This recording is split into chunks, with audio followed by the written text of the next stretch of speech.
If Gon and Killua were sent into a gauntlet versus the entire Phantom Troupe without any breaks or heals, they would still come out on top, without any serious damage, and I'm going to explain why. In order to go deeper into why Gon and Killua slaughter the Phantom Troupe, I first need to explain Gon and Killua's stats.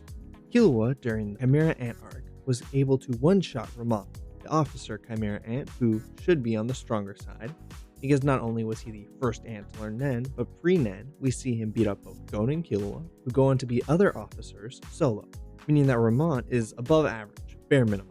This means that Killua and Gon are leagues above any officer ant, which helps a ton because most of the Phantom Troupe also fights officer Chimera Ant, so we can scale them to each other. Now, these stats are impressive, but it's not what's going to carry them through this tournament. What's going to carry them is their synergy.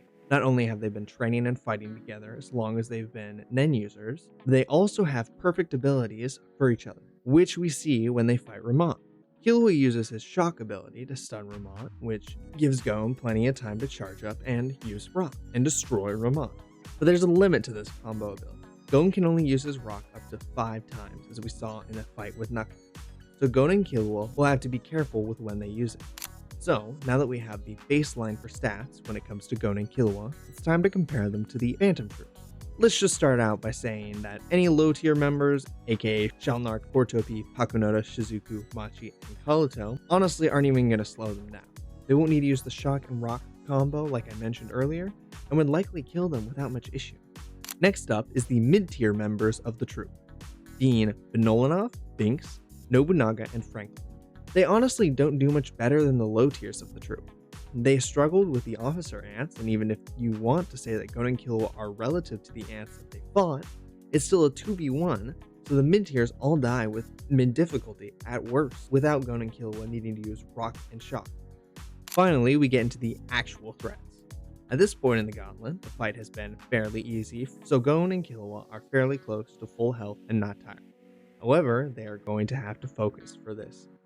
First up is Phaeton.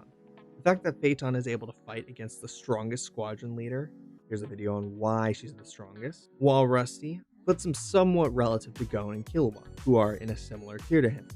However, the problem is that there are 2 of them and 1 of him. This means that Phaeton is getting wrecked. At most, Phaeton could hope to activate Rising Sun, but considering that Killua could shock him and shut that down, or they could just keep the pressure up and stop him from firing it off, I doubt that Phaeton's coming out on top. Next up is Uvogin, who also dies. In this case, Gon and Killua would likely need to use their shock and rock team up, after which Uvogin is either dead or very close to it. Now we get to Chrollo, and honestly, he doesn't have anything that lets him win this. He has no high power dangerous abilities that he can use to do damage. At most, he could catch them in Fun Fun Cloth, but that isn't going to do much because now he still has to fight either Killua or Gon, and that's assuming that he could even get one of them into Fun Fun Cloth. So honestly, Gon and Killua might not even need their shock and rock tech, but just to be sure, I'll say that they use it and come out on top. At this point, Gon and Killua are probably fairly tired, but they aren't out of steam yet. They can keep going and still have 2 rocks left to fire. Now the second to last opponent they have is Hisoka, who they use their shock and rock trick to kill him, coming out on top. Finally, Gon and Killua would need to fight Illumi, who is by far their hardest matchup yet. Their shock and rock combo won't work because Illumi is immune to electricity, just like Killua is. However, there's one factor I've neglected to mention, and that is Godspeed. While Killua has been using his electricity to zap people, he's only used it 4 or 5 times in this scenario, and I doubt that Killua would run out of electricity that fast. So Killua will use Godspeed to pressure Illumi as much as he can, doing damage as fast as he can, and leaving Illumi open to Gon landing a rock. Overall, if Gon and Killua went into this, they would be able to just barely come out on top, which just goes to show how much Killua and Gon have grown, going from low tier member victims to being able to solo the entire troupe without any heals.